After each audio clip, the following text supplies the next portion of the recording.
Cet épisode commence avec Yaji, qui retire les cordes autour des mains de Hazan, et lui dit qu'ils vont s'enfuir ensemble, et lui demande de se tenir prête.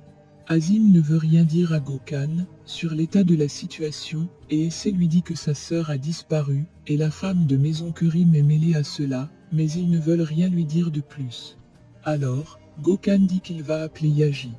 Azim lui demande de ne pas faire cela, et Gokhan lui demande pourquoi il ne peut pas appeler son frère, et demande ce qui se passe. De son côté, Fazile dit qu'elle devrait se reprendre, et dit qu'elle doit sauver sa fille.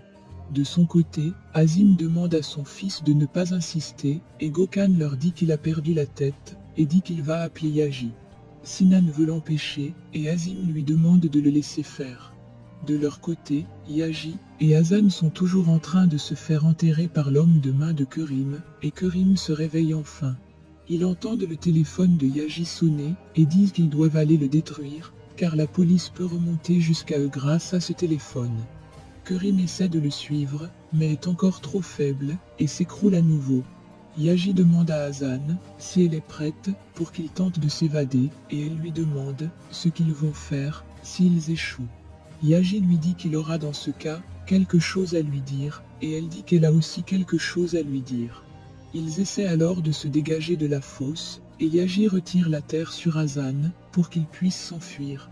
De son côté, l'homme de Kerim est en train de chercher le téléphone, finit par le retrouver, et frappe une grosse pierre dessus. Pendant ce temps, Gokhan est dépassé, et dit que Yaji ne répond pas, et demande que l'on l'explique ce qui est en train de se passer. Fazile arrive, et dit à Azim qu'elle ne peut pas le laisser partir avec son téléphone, et dit qu'elle va appeler la police. De son côté, Kerim se réveille enfin, et dit qu'elle ne va pas laisser ses traîtres s'en tirer, et dit qu'ils ne pourront plus faire de mal à son fils, ne sachant pas qu'ils se sont enfuis en douce. De son côté, Céline est au salon avec les autres, et Sucrier dit qu'elle aimerait savoir ce qui se passe, et dit qu'elle meurt de curiosité. Céline lui demande de ne plus parler de la sorte, et dit que cela va pousser son fils à aller également voir ce qui se passe. Yazin dit alors que quelque chose est arrivé à Hazan, et dit qu'il devrait aller voir. Céline lui demande de ne pas faire cela, et dit que cela est leur vie privée. Sucrier lui met alors la pression, et Céline finit par accepter d'aller se renseigner. De son côté, Fazile et sa fille sont en train d'insister auprès d'Azim pour qu'il leur dise la vérité. Gokhan dit à son père que Fazile a dit que la servante a enlevé sa fille, et Fazile dit qu'elle se rappelle que celle-ci a préparé cela toute la journée. Sinan dit qu'il en a marre, et dit qu'il va appeler la police. Son père dit qu'il ne veut pas la police, et demande à Sinan de lui remettre son téléphone, ce qui étonne tout le monde. Pendant qu'il parlait, Erdal arrive, et dit que Yaji est en danger. De son côté, l'homme de main de Kerim revient, et dit à Kerim qu'il aimerait avoir le reste de son argent. Elle lui demande de finir d'abord le travail, et ils se rendent compte que leurs prisonniers se sont échappés.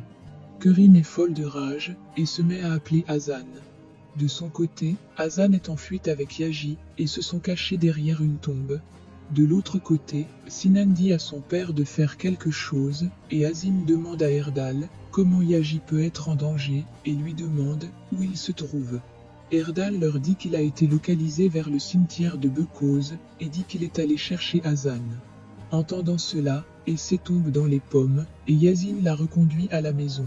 Azim décide de partir avec Sinan, et demande à Gokhan de rester avec Fazile.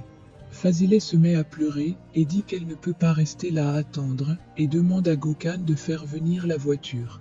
En voiture, Sinan dit à son père qu'il ne se pardonnerait pas si quelque chose les arrivait. Son père lui demande de se calmer, et dit que rien ne va les arriver. De son côté, Céline est en train de demander à Essay ce qui se passe, et demande pourquoi son frère est en danger. Yazin lui demande de se calmer, et dit à sa mère que Hazan est sa sœur à lui aussi, et dit qu'ils ont grandi ensemble, et demande à Céline de ne plus crier de la sorte, et dit que cela ne changera rien. Puis la police arrive avec Erdal, qui dit à Essay que son mari a demandé de ne rien dire à la police, et elle les a appelés. Essay dit à la police que leur servante, Kerim, a kidnappé sa sœur, et Erdal connaît où elle se trouve. De son côté, Yaji dit qu'il ne les entend plus, et dit que cet homme a une vraie arme, et dit ensuite qu'il va tirer sur eux, s'ils venaient à les voir. Yaji dit ensuite qu'il va faire diversion, pour qu'elle puisse s'enfuir. Hazan refuse, et dit qu'elle préfère mourir avec lui, que de le laisser seul. Lorsqu'il s'apprêtait à partir, l'homme arrive, et braque son arme sur lui. De son côté, la police arrive sur les lieux, et retrouve le téléphone cassé de Yaji, et ils se lancent à leur recherche en forêt. Azim arrive, et demande qui a alerté la police. De son côté, Kerim dit à son homme de main, de ne pas trop discuter, et de tirer. Il refuse de le faire, et dit qu'il aimerait d'abord avoir son argent, et dit qu'elle aurait dû les tuer depuis avec une balle, mais elle a voulu leur repentance. Kerim s'en va chercher cela dans sa veste, et il continue à le surveiller. Azim dit qu'il veut voir son fils, et les policiers l'empêchent d'entrer dans la forêt. Sinan trouve une solution, et finit par entrer dans la forêt, à la recherche de son frère, et d'Hazan. De son côté, Yaji dit à Hazan qu'il a quelque chose à lui dire, et elle dit qu'elle a aussi à lui dire. Lorsqu'il était sur le point de lui dire qu'il est amoureux d'elle, ils entendent la voix de Sinan, qui les appelle au loin. Kerim, qui est allé chercher l'argent, entend aussi cette voix, et dit que son fils est là. L'homme de main de Kerim est alors distrait par cela, et Yaji profite pour tomber sur lui, et les coups de feu sont entendus dans la forêt. Fazileh qui vient d'arriver avec Gökhan, et est inquiète de coups de feu qu'elle entend, et demande si sa fille va bien. Elle voit dans un premier temps la police sortir avec l'homme, et Fazileh est en colère contre lui. Elle voit ensuite Yaji et Hazan revenir avec les policiers, et ils se mettent à courir vers eux, et les prend dans leurs bras. Fazileh se met à pleurer, et est contente de voir sa fille. Azim serre son garçon contre lui, et est fier de le voir. Ils sont conduits à l'ambulance, et sont pris en charge par les infirmiers. Fazileh prend sa fille dans ses bras, et Hazan ne cesse de regarder Yaji, qui est également en train de se faire soigner, et dit que tout est terminé.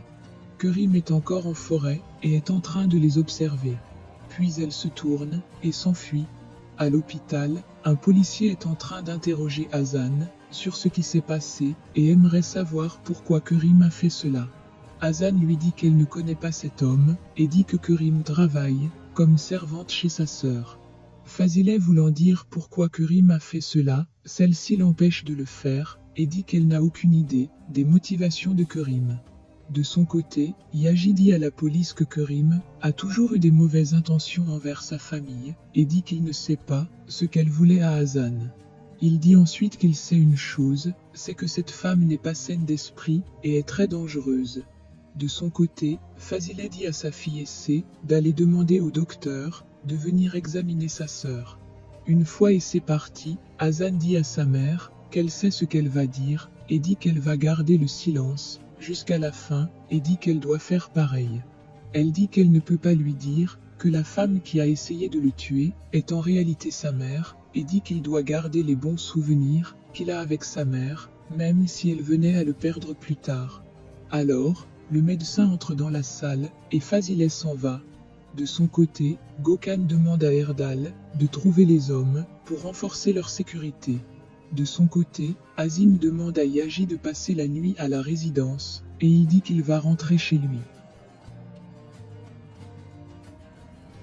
Sinan dit qu'il va rester avec lui, et Yaji leur demande comment va Hazan. Le docteur entre également pour les soins, et ils sortent de la chambre. Au couloir, Essé demande à sa mère de ne pas mentir, et dit qu'elle sait que sa mère est au courant de ce qui ne va pas avec cette femme. Fazileh ne veut rien dire, et lui demande d'aller voir son mari. Essé vient voir Azim, et prend les nouvelles de Yaji, et il fait pareil avec Hazan. Fazileh demande à Gökhan d'amener Essé manger au restaurant, et ils s'en vont. Une fois parti, Fazileh se met à gronder Azim, et dit qu'elle sait qu'il ne veut pas la livrer à la police, et dit que cela ne doit pas se passer comme cela. Il lui demande de mesurer ses mots, et dit que cela n'est pas le cas. Sinan essaie d'intervenir, et Fazileh lui demande de rester tranquille, et dit qu'il était censé être le gardien de sa fille. Pendant ce temps, Hazan et Yaji sont en salle de soins, et repensent à ce qui s'est passé en forêt. Puis, Ils sortent, avancent l'un vers l'autre, avant de se prendre longuement dans les bras, devant Sinan, Azim et Fazileh, qui restent sans dire un mot. Après plusieurs minutes, Fazileh vient prendre sa fille, et elle s'en va, en regardant toujours Yaji, et Sinan est dépassé de ce qu'il est en train de voir. Le lendemain matin, Fazileh est avec sa fille, et est en train de prier pour elle, et est contente du fait qu'elle est en vie.